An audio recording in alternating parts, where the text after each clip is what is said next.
الأوضة استوديوس تقدم لكم. السلام عليكم ورحمة الله وبركاته. اللهم صل وسلم وبارك على سيدنا محمد وعلى آله وصحبه أجمعين. اللهم صل وسلم وبارك على سيدنا محمد وعلى آله وصحبه أجمعين. سبحان الله وبحمده سبحان الله العظيم. اللهم وفقنا اليوم في معركتنا.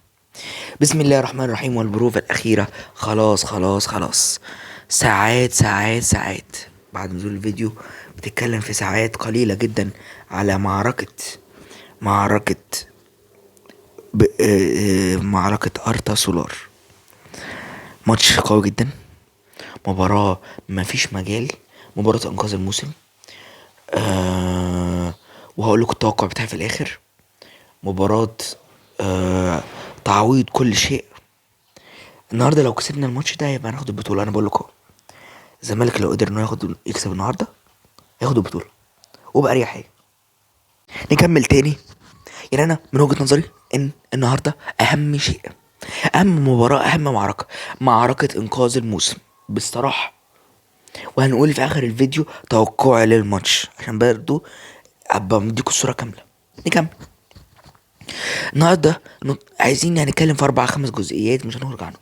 جزئية اللعيبة، الجزئية التانية جمهور، الجزئية التالتة إدارة، الجزئية الرابعة مدير فني، إدارة فنية للماتش، الجزئية الخامسة التوقع. نبدأ بالجزئية الأولى اللعيبة النهارده والله العظيم اقسم بالله الجيل ده على قد ما هو جيل كحيان كرويا وما قدمش حاجه للزمالك الا، يعني انا شايف ما قدمش حاجه الا الدورين وما كانش، يعني الدوري الاولاني لا الدوري التاني.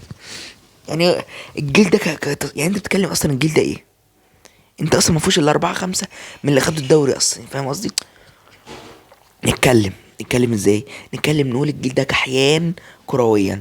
الجيل ده ما قدمش حاجه للزمالك، الجيل ده عرر الزمالك، الجيل ده كل سنه يطلع من افريقيا من دور مجموعات. الجيل ده ما عملش حاجه في افريقيا. الجيل ده محليا على قده وقاريا على قده، قده كمان.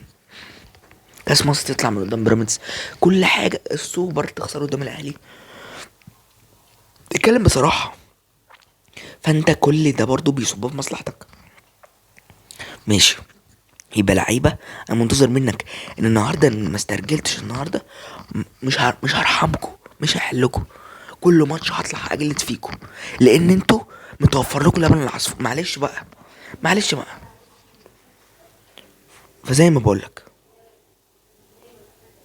بقولك ركز معايا علشان مفيش مجال للهزار، خلاص. يعني اللعيبه استرجل، موت نفسك في ارض الملعب. النهارده مفيش مجال الا الفوز، وانا بتكلم بالنبره دي عشان انت تركز. ركز. الفيديوهات بتوصل يا جماعه والناس بتتفرج. بس خلاص. ما بعد اللعيبه بنتكلم في مجلس اداره. معلش، المتاح والموجود يروح على اللعيبه دي لو كسبت. طب خسرت بالجزمه، معلش يعني. نكسب، روح على اللعيبه دي جامد. مش مجلس اداره كده مش هتكلم كتير، مش عايز اتكلم عليهم كتير، ليهم مصايب كتير. وانت يا اللي في بالي يا اللي لام. هجيب سيرتك الفيديوهات الجايه، ومش هسيبك وهنتقدك وهقول عليك كلام مش كويس. تمام؟ معلش يعني همسكك اعمل لك كشف حساب، نشوفك بقى انت جاي تعمل ايه.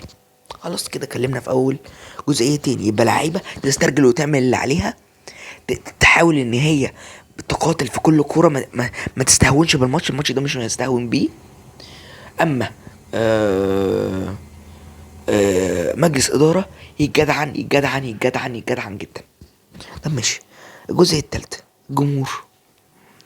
الجمهور عليه ان هو النهارده، اسمع النهارده السادة هيكون فيه شويه حبه كويسين. يعني شدوا حيلكم شويه في التشجيع، ما تناموش. شتيمه للي تحس ان هو مقصر، مش عارف يلعب، خايف. لا معلش، زي ما انت بتاخد حقك انا كمان هاخد حقي. النهارده ما اطلعش راسي متنيه. الجمهور والله العظيم ما ترحموش. لعب في ارض ما ترجعش تقول انا كان قدامي لا. كل اللعيبه دي عايزه تتاكل، عايزه تاخد قلبين على وشها، عايزه تفوق. احنا في عز ما كنا لعيبه مش عارفه تلعب، كنا بنعمل حاجات احسن من كده. ما كناش بنعمل اشكال. انت معلش يعني بقايمه مش كامله وصلت نهائي، قرب النهائي كونفدراليه، ووصلت نهائي افريقيا، وخدت دوري، وخدت سوبر مصري، وخدت كاس مصر، وعملت انجازات. معلش بقايمه مش مستكتمله. بلاش نتكلم، بلاش نتكلم. فانت ما كنتش تمسك اللعبه دي تاكلها. انا بقول لك اهو، ما تلموش الا نفسك، ما تلومش الا نفسك. مش كل الناس تقدر انها تحضر. الموضوع معقد جدا، موضوع معقد جدا، وفلوس وموضوع يعني كوي يعني. انت بتدفع قد كده عشان تلعب، وعشان تروح تتفرج. زي ما انت برضو رايح تدفع، انت رايح تاكل النجيله مع اللعيبه. تخلي اللعيبه تاكل النجيله، وما ترحمش اي لاعب يأثر. كل لاعب يأثر ما ترحموش. انا بقول لك نصيحه، ما ترحمش اي لاعب مقصر. ماشي. يبقى كده لعيبه تسترجل وتعمل اللي عليها، مجلس اداره ليه كلام بس بعد الماتش، وبعد كده الجمهور يمسك اللعيبه ينفضها نفض، علشان ما فيش مجال. نيجي بقى للرابع جزئيه معانا، وهي احنا اتكلمنا في لعيبه، اتكلمنا في جمهور، اتكلمنا في آه لعيبه، جمهور، ومجلس اداره. واتكلمنا في ايه تاني؟ عايزين نتكلم توقع الماتش ده، اخر جزئيه خالص. الماتش ده بقى واللي هيعود عليه بقى، الماتش بقى والعائد اللي جاي منه. اولا بسم الله الرحمن الرحيم. النهارده لو الزمالك فاز ياخد بطوله الكونفدراليه. انا بقول لك اهو، الزمالك لو فاز النهارده هياخد البطوله الكونفدراليه. ماشي، ده رقم واحد. طب رقم اتنين، ايه اللي هيحصل؟ اقول لك اللي هيحصل، اسمع مني سيناريو الماتش. طب انا اقول لك الحاجه، انا توقعين هم مش هيخرجوا من التوقعين دول. ماشي. طب انت عندك النهارده مفيش مجال للي انت احنا عندنا بعد الجزء ده هقول لك هنعمل ايه. عندنا النهارده مفيش مجال للي احنا نتهاون في اي شيء، لان النهارده ماتش خلاص، انت مغلوب الماتش الاولاني وبفضيحه قدام فريق ما اسمعش عنه خالص في طب اليوم. لما الفريق ده كل سنه بياكل على وشه وما بيعديش اصلا الماتش الاولاني. لا يا جماعه، انتوا كده معلش يعني استهتار مبالغ، استهتار مبالغ من جميع اللعيبه، عشان برضه ما ارحمش حد. انا مش هرحم حد. ماشي. نيجي بقى للجزئيه المهمه جدا جدا، وهي آه خوان كارلوس اوسوريو. عايزين يبقى اوسوريو ما يبقاش كلمه تانية هقولها لكم بعد الماتش.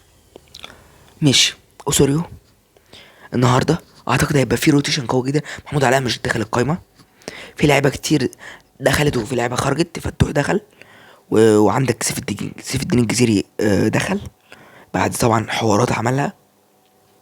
عندك لعيبه كتير دخلت ولاعيبه كتير خرجت. مش هنتكلم في القايمه، مش هنتكلم في المشاكل، لان كلام كتير وهنعمل كلام كتير جدا. ماشي.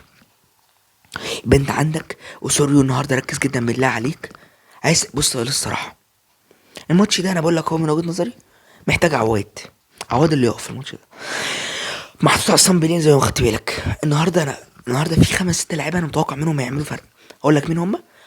رقم واحد زيزو، 2 شيكابالا، 3 عواد، 4 اوباما، 5 انا بقول لك هو بقى مصطفى شلبي النهارده هيبقى عنصر سحري جدا، ويعمل ماتش كويس. هيجيب جون احتمال ان شاء الله، ويبقى عنصر كويس جدا. نرجع تاني لاجواء المباراه. يبقى انت كمدرب ركز جدا، مفيش مجال لاي هزار. ماشي. طب ايه تاني بقى؟ عايز اسمع ايه تاني؟ اقول لك تسمع ايه تاني.